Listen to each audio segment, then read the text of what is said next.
just doing it big, you know? Your home for the best sports radio for your afternoon drive is right here. This is Jake Scott and Ben Anderson on 97.5, the KSL Sports Zone. Jake and Ben, 97.5, the KSL Sports Zone. We're teaming up with Beehive Meals to honor people that impact youth sports in our communities. Nominate the youth sports volunteer you know for the Beehive Meals Hero of the Week. You can do so at kslsports.com/contest and listen every Thursday to this show, Jake and Ben, for the Beehive Meals Hero of the Week. Ben, we are 7 minutes into NBA I'm sick to my stomach. free agency, and we have not had any sort of news. I recognize this is part of my job as well, to try and break these stories, but Nothing. Shams didn't even do anything. So how can you blame me? Going slow. Where's Jake Fisher when you need him? You know, I asked Jake Fisher to do an interview when we were when I was in New York, the way we had Fran Fraschilla. How's Fran? Do you guys like the Fran interview? Yeah, Fran was cool. Fran's He's a always nice guy. And Jake Fisher said no. Let me, should I share the response he gave me when I asked him to do Jake an interview? Fisher or Yeah. Fran Fraschilla? Jake. Yeah. I sent him an email Oh. like a month ago, Mm-hmm. and he was like, oh, no. With the Substack model, it doesn't really make sense to do interview. Oh, okay. He's not wrong. Free promo, dude. Yeah, what are you If you're talking trying to about? get people to subscribe, sure. Which is how you make money on Substack. No, Correct. I'm not that up to date on the modern platform. But if you're just going to give away the intel, but you got to know how to do both. yes, Yeah. and part of getting out in front of more people, you would think those people would come away saying, "I've got to hear more of what this guy has to he's got a say." thing. Right. But hey, I'm not going to tell people how to market Sure. themselves. No, I didn't. I said, you want to talk? He said, no. I said, all right. That's how Jonathan Gavoni hit me the first time I went to the draft as well. Jabroni? Yeah. Was he there? No, he wasn't there this time. He said this is the first draft he hasn't been at in a long time. Good. I didn't see Kristen Peak. Kristen Peak, though, was doing like TV. She was like actually Yeah. on, so I didn't run into Kristen. I saw Bobby Marks. Speaking of Bobby Marks, we can get to that here in a second. But do you want to hear the cap numbers for the 26-27 season? Because let's do those it. also have been released for the NBA. The upcoming year, Ben, the salary cap is going to be at $164,961,000. The minimum, $148,465,000. The luxury tax, $200,428,000. The first apron, $209,015,000. And the second apron, $221,686,000. Do we care about any of the exceptions or any of that? Yeah, how big is the mid-level? Let's see here. The mid-level, non-tax mid-level exception, $15 million. So that's what the Jazz will probably have. The biannual, 5.4. The Jazz do not have. The tax-paying mid-level, 6.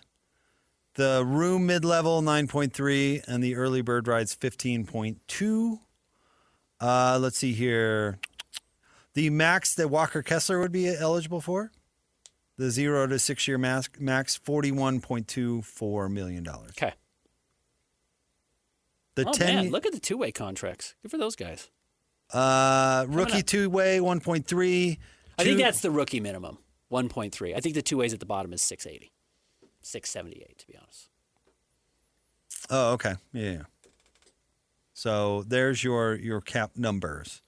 Man, it's wild. The luxury tax is at $200 million. $200 million is a nice square number. It's easy It to. feels like just yesterday when the luxury tax hit $100 million. Yeah, all right, it does. And the luxury tax is the kind of salary cap. Essentially. And actually now the first apron is kind of the salary cap. And truthfully, the second apron is like the hard cap. No one wants to be above the second apron. Most people will pay the luxury tax for a winning team. The Jazz are going to be paying the luxury tax in the next few years here pretty regularly. They probably will not want to go above the first apron very long unless they're really competing for a title, and probably never want to get to the second apron. But again, maybe if they're competing for a title.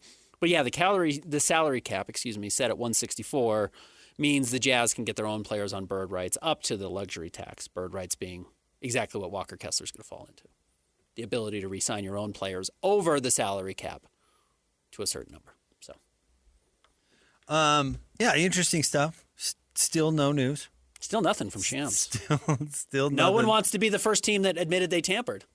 So you were right. You set the over-under at 10 minutes. It's over. gone over. I'm shocked. I was hoping before 4. Not going to happen. Not going to happen. Everyone's trying to take this seriously. Okay, speaking of that buffoon, Bobby Marks. Total buffoon. After his opinion on Tanking. tanking and the Jazz, I think he revealed his buffoonish colors. And wasn't he his front office experience is doing a terrible job running the Nets? Isn't that right? Including tanking. I believe. Including tanking. So why do we take this guy seriously? But Bobby had the quote. We talked about it on the show. I guess it had to been yesterday. Bobby had the quote. I had an analytics guy tell me we view Jaylen Brown as the 7th best player on a team. Jaylen Brown retweeted that comment. And this might be the smartest thing I've heard Jaylen Brown say in a long time. Okay. He said, analytics nowadays he didn't say is used to discredit and control narratives. Roll the ball out. None of these guys better than me on both ends. Who does he work for? So what's smart about this is he's totally right about analytics. You can pluck out any number to prove any point that you want. And that's totally true. You can find some analytical way to prove whatever point you want. So it's what people who don't know what they're talking about use to create narratives and act like they know what they're talking about. And then who does he work for? The truth is he's probably doing that on behest of the team, I would guess. Or behest of somebody, another agent. A couple of things here. And again, I really don't care to talk about analytics. I do believe in the analytics. The numbers obviously matter. Even if you don't, and I'm not saying you, I mean somebody listening or whoever doesn't, all the teams do. They spend millions and millions of dollars on their analytic models and subscribing to different companies that track all this crazy stuff. And then you have to take and do with that what you value, and disregard noise and say that seems like an outlier. There's no way that can be right, or there's no way this can be right, or this is because of this. Again, the one that's easy to point to is Mike Conley had the second best plus minus in the NBA one year. Why? He's on the floor with Rudy Gobert every single game. His minutes were matched up with Rudy's because I think Rudy had the best plus minus of anybody in the NBA that year. It's like, yeah, was Rudy the best player in the NBA? No. Was Mike Conley the second best player in the NBA? No. Were they really valuable when they were on the court? Sure. But you got to know what you're looking for. The idea that some noisy stat has Jaylen Brown as the 7th best player on a team on that Celtics team, I believe there is a noisy stat that says that. You don't have to believe it just because one of the numbers pumps that out. There's a lot of numbers that pump out crazy things. You don't have to believe them. You then have to match that to your eyes. What I will say, and I ran into this, by the way, very specifically, Jaren Jackson Jr.'s first game in Utah. In between, it must have been the third and fourth quarter, and he didn't play the fourth quarter because he didn't play any fourth quarters as a member of the Jazz, which is what lit Bobby Marks up in the first place. Keontae pulled Jaren out on the floor and was talking to him. And after that game, I went and talked to Keontae, and I said, Keontae, what were you telling Jaren after the quarter? I've watched a lot of basketball in my life. You've watched a lot of basketball in your life. Keontae said about 2 sentences that I was following, and then got into lingo, reads, what guards are seeing, protections, etc. I didn't know what he was talking about anymore. Honestly, yeah, he just lost me with what he was saying. Did he pull out AAV? No, he didn't. He wasn't talking about analytics. He wasn't talking about AAV, but he is talking in such heavy language, which, by the way, does change team to team and the lingo they use and what they call certain plays and actions, et cetera, that he truly lost me. And that's where I do think sometimes if you're only an analytics guy, which, again, these are 2 different conversations, kind of, but David West is going after everybody right now online about analytics, former NBA power forward. Jaylen Brown's going after people. Like, while a lot of these guys are looking at specific numbers, there is a lot of stuff that if you were to put in front of them that NBA players deal with all the time, specific reads, all the stuff of actually how the game is being played in the moment, they would be totally lost. They have no idea, which, by the way, is totally fine, right? It's not your job. Your job is not to be an NBA player. Your job is not to understand what read to make when somebody on the weak side is doing X, Y, or Z. And then, by the way, that changes for every single player on every single team because some guys you have to top block, some guys you have to cut off back, whatever it is, because the strategy has to change for every game. So if you want to get into the analytics thing, the idea that there would be a black and white analytic that would apply to everybody or every player or what every team's goals are, what you also have to understand, I remember, here's another one, people getting mad that the Jazz there was a guy who was like, his shtick on Twitter and TikTok was he would get online and yell about how bad coaches were. Because clearly he had a little more knowledge of like basketball plays and strategy, coaches' playbooks than your average fan. So he would get on and yell about how stupid NBA coaches are because they're not doing X, Y, or Z. They're not icing this possession. They're not doing whatever. And he knew the lingo, and it made him look really smart. And I watched one where he was yelling about how stupid Will Hardy was, how dumb he is because of how the Jazz played a very specific fast break of where the body went, where the defensive player went during this fast break. And I will tell you, the Jazz's analytics said the very best thing you can do on a fast break is go back and get a body right at the rim. It's the most important thing you can do. It's not try and cut off the ball handler. It's not trying to stop him at the three-point line, et cetera, et cetera. Just run back and be in front of the rim, and I'm probably oversimplifying it, but that was what the Jazz had decided analytically was going to give them the best chance to have a good transition defense. And this guy gets online and yells about it because he knows the other part of it, the coaching side of it, not the analytics side of it. So he's yelling. So you do get these bozos on both sides of the floor or of the conversation, analytics or play, eye test, whatever you want to call it, who don't actually know what the other side is trying to achieve. And I think that's where I hate the conversation. Because the analytics people think you may be trying to accomplish one thing, which ideally was wins for everybody. But how you get there there's so many different routes. There's not one way to do it. There was one way to do it. The New York Knicks never should have won a title. The New York Knicks have no business winning a title in the modern NBA, right? You look at the other teams, the talent, the size, et cetera, et cetera. The Knicks are not in that conversation. Very flawed basketball team. They still found a way to win a title because they went after it a different way. So that's what I hate about some of the analytics conversations, the way people weaponize it. And I think that's what Jaylen Brown's probably saying also. I think so. Yeah, I absolutely do. I get it that people spend millions on analytics, but at some point, you've got, like Daryl Morey, for example, was known for his use of analytics, but yet in his general manager career, he signed/traded for the worst analytic players. The analytics hate Rusty, traded for Rusty. Traded for Harden, all these different things.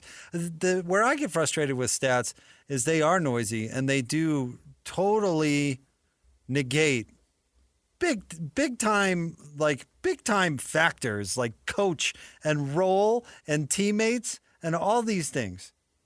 You know, how do you tell a story with simple numbers when life doesn't happen in a vacuum? And especially the NBA, there's so many factors. Yeah. I know, like my old-fashioned dad got frustrated with modern sales platforms and how much they relied on stats to manage salespeople, where what makes the world go round is a sales guy can go out and market his product and maximize his relationships into getting certain jobs that may be more valuable or more doable or whatever. All this nuance that isn't just, well, did you contact 4 people today? And I think a lot of times people who are fans or want to know about something or show that they know about something, going to simple stats is an easy way to do it. It's an easy way to prove your point because you picked out some weird stat thing. And I'm with Jaylen Brown that I think it's used to create and manipulate narratives from people who are either self-interested or don't know what they're talking about. Did you ever take a stats class? I thought going into my stats class in college, I thought, well, I've been reading box scores and I know about batting averages and ERAs and all this stuff. And you get into an actual stats class and listen to people who actually know what statistics are. And it's like a completely different world. Yeah, absolutely. But yet people who have been reading box scores want to tell you how much they know about stats. How was John Hollinger as a general manager? Yeah, right. He did a bad job. Terrible. Yeah. Terrible job. Right. So, I don't know. Again, we come back to Moneyball. Did Jonah Hill really figure something out in baseball that nobody else knew? Or did he have the best pitching staff in the American League? Right. and the MVP at shortstop, who was juiced out of his dang mind. And the Rookie of the Year. And people are like, well, it's all about Hatterberg. It's all about Scott Hatterberg. Hatterberg gets on base. No, it wasn't all about that. Right. Maybe part of it part was, of it, absolutely. but he didn't refigure out baseball. And this is where Bobby Marks was in the wrong. Bobby, you didn't have to repeat that stat. There's not one person on this planet that thinks Jaylen Brown is the 7th best team on any basketball team ever. Correct. Again, as I said right yesterday, about that. Jaylen is closer to being the 7th best player in the NBA than he is the 7th best player on a team. Absolutely. Like he's clearly a top 20 player in the NBA and might be closer to top 10. So, no, I'm with you. Again, look, I believe in the numbers. I believe in analytics. I think they do a good job. I think everyone values them for a reason. I don't think I'm so much smarter than everybody that the NBA spends probably tens of millions, hundreds of millions of dollars over several years on these analytic models to get better information and are just doing it as a waste. I don't believe that. I think they really do value what they say, and I think the numbers have a ton of information that they really use to build out their rosters. So fighting that seems stupid. That's like fighting evolution. It's going to happen whether you like it or not. But, oh, by the way, we have our first deal. There is a Shams tweet. It's not a deal, though. There is another one that is a deal. Oh, yeah? So 22 minutes in. 22 minutes in. But I do think you're right. I think people use the numbers as opposed to a reflection of what's happening as a desire to tell a story, to create a storyline. All right, as opposed to just give a us the reflection. deal. What's the money on All it? right. What's the AAV? Boy, we never would have gotten this in a million years. Free agent forward Ousmane Dieng has agreed to a 3-year, $17.5 million deal to return to the Milwaukee Bucks. So that is just under a 6 AAV. 5.83. 5.83. First of all, Ousmane Dieng, huge bust from the Oklahoma City Thunder. I believe that's where he started his career. One of their weird lottery busts. I think they drafted him the same year they drafted Chet and Jalen Williams. So they had a very good draft that year. Jalen certainly worked out very well. But wait, we have another one coming from Shams. Who wants to be the first? Yeah, the question is who wants to rip the Band-Aid off? Who wants to tamper first? Free agent center DeAndre Jordan is re-signing with the Pelicans. No, it's a minimum deal. Boy, another year for DeAndre Jordan. That dude's just got to be the world's greatest teammate. 19th NBA season. Yeah, best teammate in the world. Because he was washed when he signed with Kyrie and Kevin Durant in the Nets that year. Still around. Still around. That was forever ago. Uh-huh. That was 3 teams ago for Kevin Durant. He was washed like the tail end of his Clippers tenure. Uh-huh. Yeah, good for DeAndre Jordan. He just must be the best dude. Which I think those guys are cool. I have no problem with that at all. Which again, you know what's going to do a bad job? Analytics, measuring the value of DeAndre Jordan. Who was Udonis Haslem, who played for the Heat for 35 years. James Jones. Because they liked him. Kevin Love. Yeah, having those guys around is valuable. Again, it's a totally different conversation, but I don't know if we'll ever be able to measure the impact Kevin Love had on Ace Bailey and Keontae George this year. You'll never know. You won't be able to tell what it was that having him around. Financially, you know how much he's worth for an NBA team? Probably negative $4 million. Yes. If you were to line up his numbers. He's not that good. No. As a player, he's fine. He does a couple of rebounds a little, hits a couple of open shots. Probably, honestly, not worth the veteran minimum based on his production value once he's on the hardwood.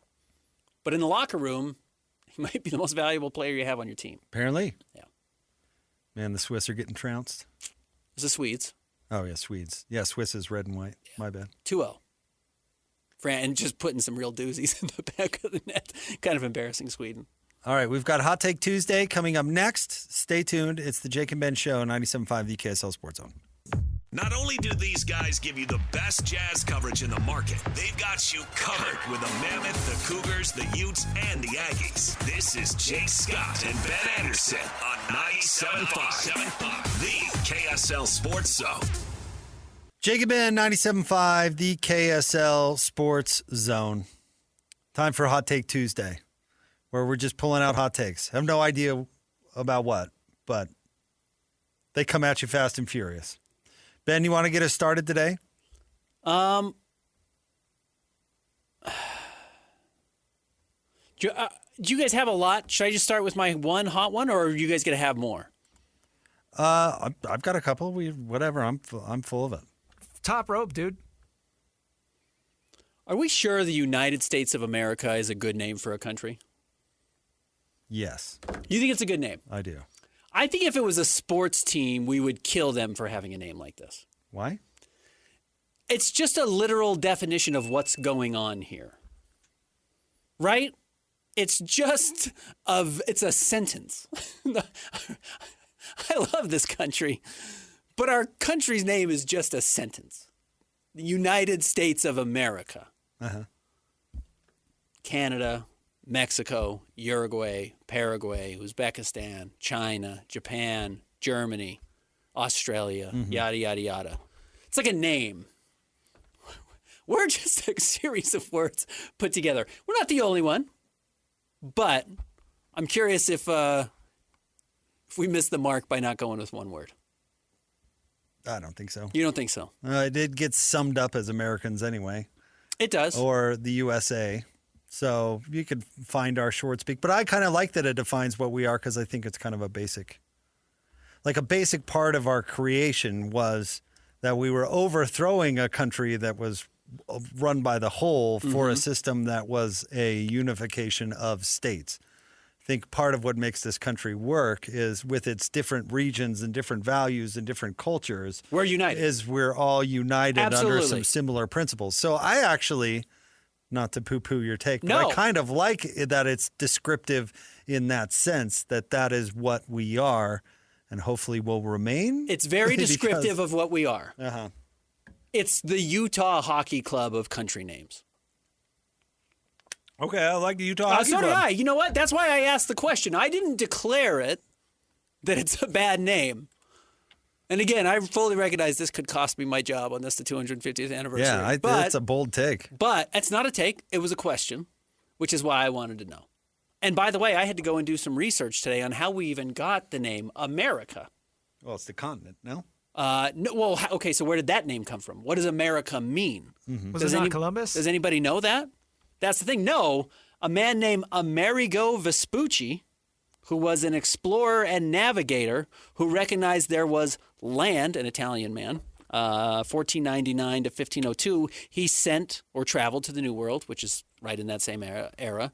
And they decided, yeah, that New World, we'll name it after him, Amerigo Vespucci, and they called it America. I didn't know that. I'm sure I learned it at some point. It went in one year and went out the other. But it represented all of it, North America, South America, etc. By the way, Tim Hardaway Jr. agreed to a one-year deal with the Heat. Leaving the Nuggets. $6.5 million. Okay.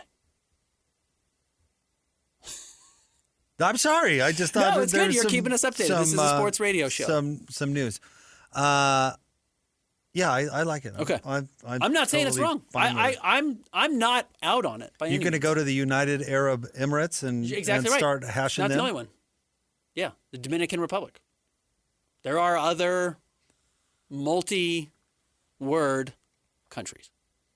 Isn't China technically the People's Republic of China? You're probably right. USSR. Yeah. So, yeah, we're not the only one. Well, USSR doesn't exist anymore. Not anymore, no.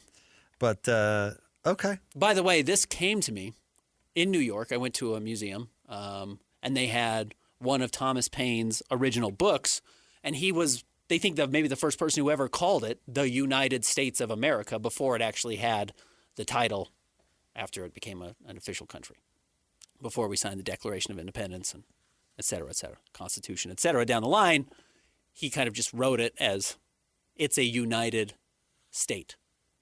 I thought it was interesting. Anyways. All right. If I'm wrong, I'm not even wrong. I'm just not a take, a question.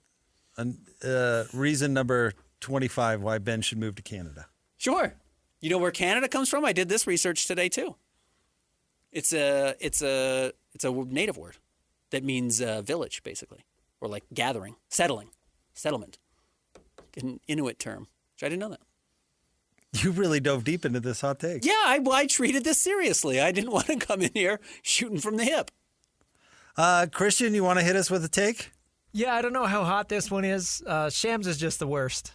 It's gotten particularly egregious this offseason, I've noticed. He's gotten to a point where a lot of these deals that he's been reporting over the past few weeks, he throws a bone to the agents, like as reported by so-and-so of so-and-so agency. And we all know that that's where he's getting his information from, and that's where he always has. But It just feels like he's nothing more but a mouthpiece for the agencies, right? And like he gets on the TV, whenever we play clips from his TV hits, they always suck. Like he's a bad TV personality. Yeah, he has the charisma of a brick. Yeah. He's just like, the Clutch and the agents just talk through him. There's like a bio that came out on him a while ago. I can't remember who wrote it, Forbes or somebody. Like, he doesn't drive. He takes an Uber everywhere he goes so he can continue to break stories on his phone. He does it on dates. Yeah, he's a robot. He's not. We need somebody else to step up and take the top dog mantle, though, because, he's the worst. Woj was cool. Shams is I don't even know if Woj was cool, but the fact that Woj is the cooler of the two is a really bad sign. Yeah, I don't like Shams. He's a puppet for Adele. He bugs me. I met him. He was nice enough. But, And he did kind of knife Woj, if you believe the rumors. Absolutely. He and Armpit. Do you know Shams came up under Woj at Yahoo, a.k.a. Yahoo? That's where Woj was. Shams was his, protege, and then jumped to ESPN and took all of his connections with him. Yeah, it was kind of did him dirty. They did do. Yeah, absolutely did him. And then they were not friends. And then was right there to take his job. Seemed like there was a real falling out. As soon as Woj left. Yep.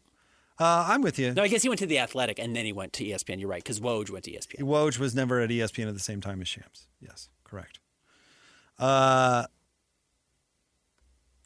Armpit would have Shams on instead of Woj, even though Woj was at ESPN. And it was awkward. Correct. That's right.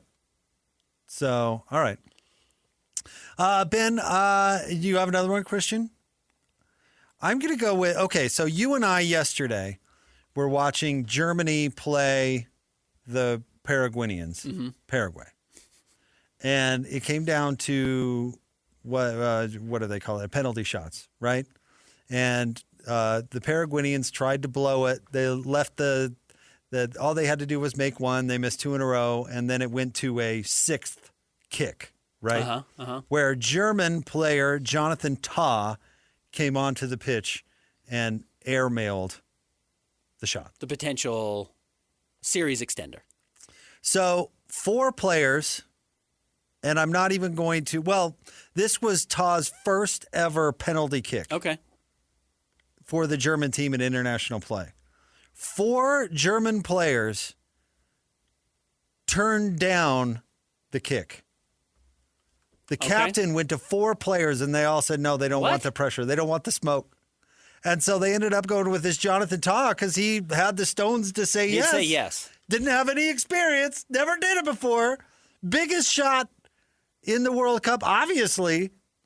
Airmails it. I don't even blame this Tah guy. I blame those 4 cowards on the German team that were like, nah, I don't think so. No question about it. You built your whole life to step up to the ball in that spot. Those 4 players and have should the game winner. Not be allowed back in the country. I think that's totally fair. And they should be expelled from ours because we don't want them. Whatever club team they play for, just cut them. A chance at greatness. Was it Brandy Chastain?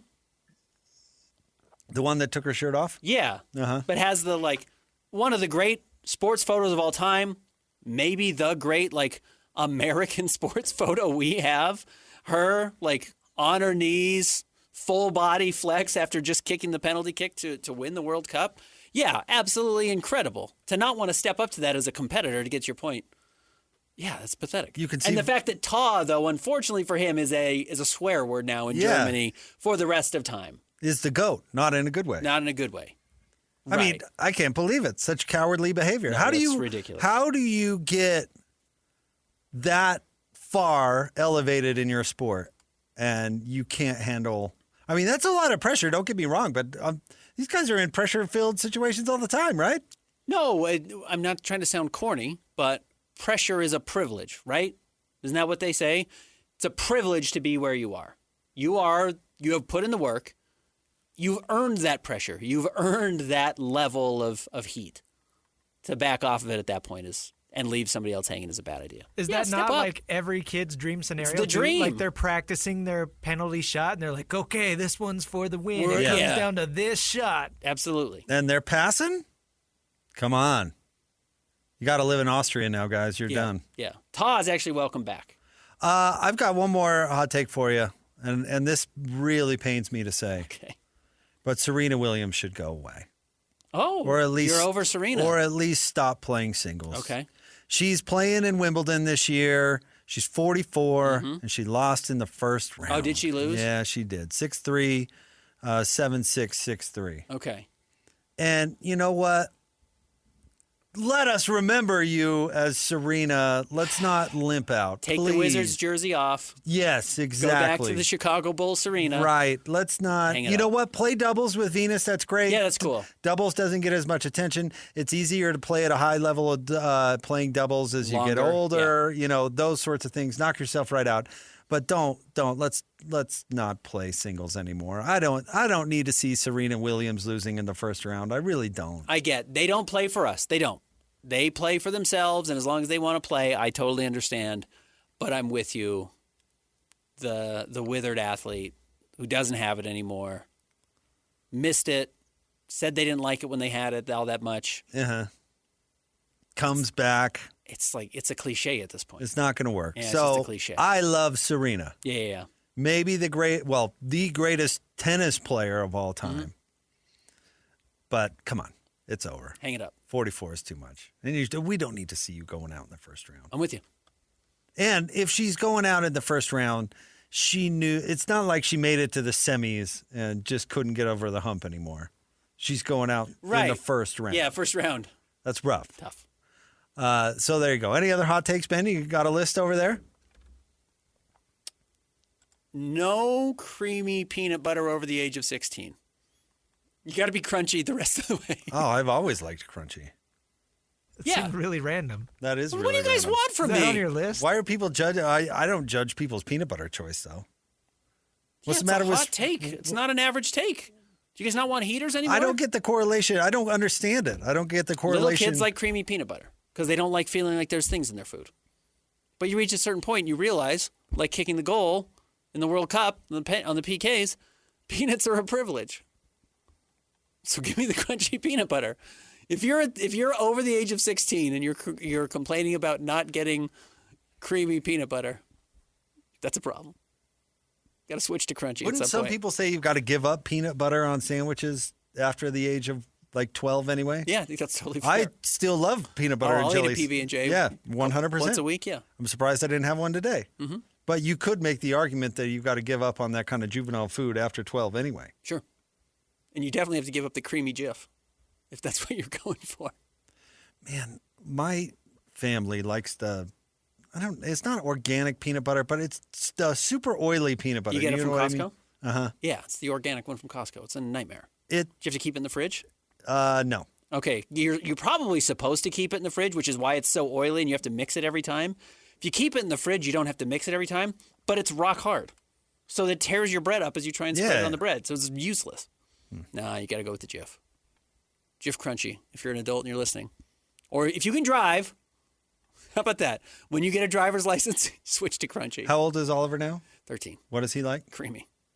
But that's going to change soon. Because that's the one thing he likes peanut butter on toast. And he doesn't like crunchy. So now this is the new coming of age. So instead of taking them to an R-rated movie or something, We've already done that. You're switching his peanut butter. We're switching to crunchy peanut butter. Imagine watching an R-rated movie before ever trying crunchy Crunchy peanut butter. Kids these days. What was his first R-rated movie? Backrooms. What is that? It's based on a bunch of YouTube videos that he was familiar with. Why is it rated R? Some language. Nothing else? Nope. Purely language. Little violence. Some gore, but not like Hostel. Not the movie Saw. What's his go-to curse word? I don't know. I don't read his texts. No? Got to be one in there. I've got the dump button. He plays a video game called Helldivers, and his sister spelled it out to me the other day. She called it HE double hockey sticks divers. And I said, you can say Helldivers. That's the name of the game. Oh, bless her heart. Yeah. Bless her innocent Yeah, soul. really funny. Good for her. Yeah. You hang on to that. She should hang on to that as long as she can. All right. We'll have we've got a great audio vault today. Yes, we do. I mean, great Audio Vault. I mean, it's a running story that we've been following closely I've on the only seen show. the tweet. I've not seen the audio. You have not heard the audio? I wanted to say I knew it was coming. Oh, it's amazing. All right, stay tuned. Jake and Ben, more next. 97.5, the KSL Sports Zone. No crazy soundbite slips past these guys. I came here for the same reason people go to the zoo. This is another edition of the Audio Vault with Jake and Ben. On 97.5, the KSL Sports Zone. Jake and Ben, 97.5, the KSL Sports Zone. It's time for the Audio Vault, the best sound of the day. Deep reference, Christian. Love it. This was on a playlist. This was on a playlist because today's Audio Vault goes back to a story we've been following closely. The Dianna Russinni, I've missed her. Mike Vrabel situation. We led our show with this for a month and a half straight. Def Leppard is pretty amazing. Yeah, she made a playlist for Mike, not her son, Mike. Her lover, Mike. Her lover, Mike. You remember what it was called? Because the Titans had lost 12 out of 13 or something. And so she made a playlist to help bring him out of the What was it called? Turnin' the Page. Turnin' the Page. Turnin' the Page. It's good stuff. Yeah, I like that song. But anyway, yes, Dianna Russinni was having an affair with Mike Vrabel. And if you had not heard over the past couple of months, really that became very public. Mm-hmm. And now more and more has become public. In a story in was it the New York Times? Yeah, there was a story in the New York Times while you were gone, Ben. It alluded to Dianna Russinni using a FaceTime call with an NFL head coach to get out of a traffic ticket. Correct. I did see this while I was gone. Now, part of that is actually fake news because she didn't FaceTime anybody. But she did use her connections to a head coach to try and get out of a traffic ticket in New Jersey. Mm-hmm. And the body cam footage of that has now been made available, which I just love this country so much. Agreed. That information and that video could become available and open to the public is really something. It's foundational to what we are. I totally agree. So we'll play, actually, the whole video is like 7 minutes. So okay, Christian has broken it up into two parts. So let's start with the first part. Go ahead, Christian. Pull me over. Yeah. Officer Bernard, would you please be recording my body camera? Can I just get your driver's license, registration, proof of insurance, please? Put me for phone. Yeah. So, you're not going to care. I'm an NFL reporter, and I just broke that Sean McDermott got fired from the Bills, and that is what I was just sending a tweet. I was going to pull over because I have to make calls. Okay. I know you don't care, but I'm just letting you know my reason why. Okay. It was a work thing, and it was an emergency. So little don't you know who I am there. That's absolutely don't you know who I am. That's what don't you know who I am. I'm breaking important I'm breaking here. important news. I don't know who any of those people are. Just out here doing my job, ma'am. So very I know important. you don't care, but You know, some people would go with I was speeding because I'm rushing my pregnant wife to the hospital. Breaking Sean McDermott's firing. I don't know if correct. I don't know if McDermott's out. I don't know if that quite falls Officer. on the same level. Yep. Working. Right. Mm-hmm. We've got to get home. My kids have been home all day. No. So Tweeting about she went with don't you know who I am? Uh-huh. And then here's I believe the part where the text message comes into play. I understand you have a job. Of all times, it's like no one expects. Are you football head? Yeah. Like, I'm shocked that they fired me. I cannot believe it. You know who was on the phone with?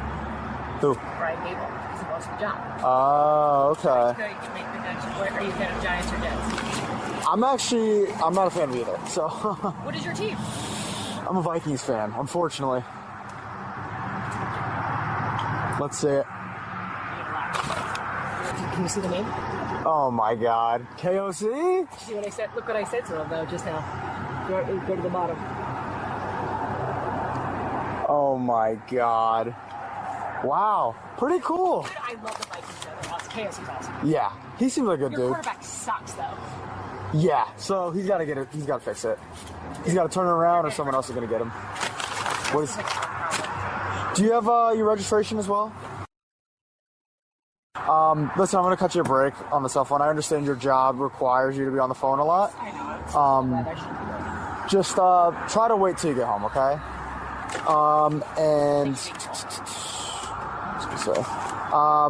Yeah, keep me updated with the Vikings, okay? Let me know if KOC is going to get a new quarterback in. Of course. All right, man. Take care. Shameful that it worked. Shameful, Officer. that it worked. That it worked. How about J.J. McCarthy catching a stray? Got an absolute stray from Russinni. Man, your quarterback sucks. Somewhere he's today, like at the gym or something, be like, hey, are you serious, Dianna? Have you ever seen one of your friends like hit on somebody? That the ick feeling you get? Seeing somebody else do their job as a reporter, being the thing like, you know who that is in my phone, don't you? That's Ben Anderson. It's Kevin O'Connell of the Minnesota Vikings. Ugh, it kills me inside. He seems like a good Your dude. quarterback sucks, though. It makes me feel disgusting. A, officer, just give her the ticket. Say, well, cool, you know him. Here's your ticket, by the way. B, and look, I've come full circle on this. I started with, it's just a couple of photos of a woman and a head coach. Maybe they ended up at the same hotel. People travel. You run into people in weird spots. She went over and said hi, and someone took a photo. To, there's a real chance Dianna Russinni is maybe the biggest dirtbag in sports. In sports Just media. a total dirtbag. Yeah, right. Like, I know dirtbags. I've worked with dirtbags. You've worked with dirtbags. There are active dirtbags. Luckily not like in our close vicinity. But there are dirtbags in the sports business, for sure. Dianna Russinni is as big a dirtbag as I've seen. Just a dirtbag person. Dirtbag employee. Just like a truly bad person. Bad wife. Bad wife. How are these spouses staying with their, like, we haven't really gotten to it, but Amy Mickelson is still with Phil. Yeah. Have you read I was reading details aloud to you. Which is a fireable offense, about unfortunately. So Amy found out that Phil was having an affair at one of their condos at a country club. So instead of being furious and calling her divorce lawyer, she called their wealth management company, who then called the country club, and they sold the condo and stopped being members of the country club. That's not going to fix anything. Correct. That didn't change it. What are you doing? And then further in the story, he did it again at a different country club.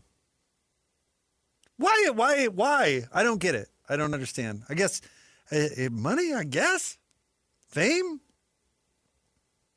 But there's no way Dianna Russinni's husband can show his face in public, right? I can't believe they're still married. Truly, I can't believe they're still married. I can't either. Do you have your registration as well? Officer. I bet he got in trouble for this. He should have. Absolutely, he should have. Actually, I shouldn't say that.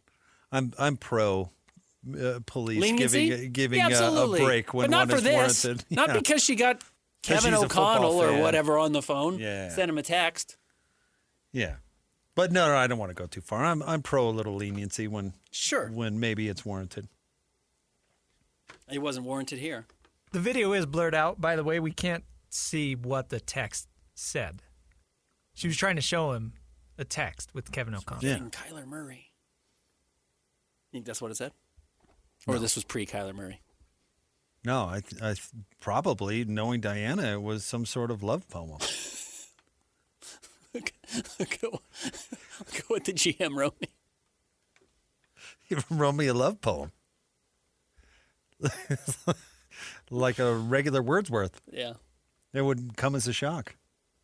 TJ Hawkinson sent me this. He's their big long-haired tight end, right?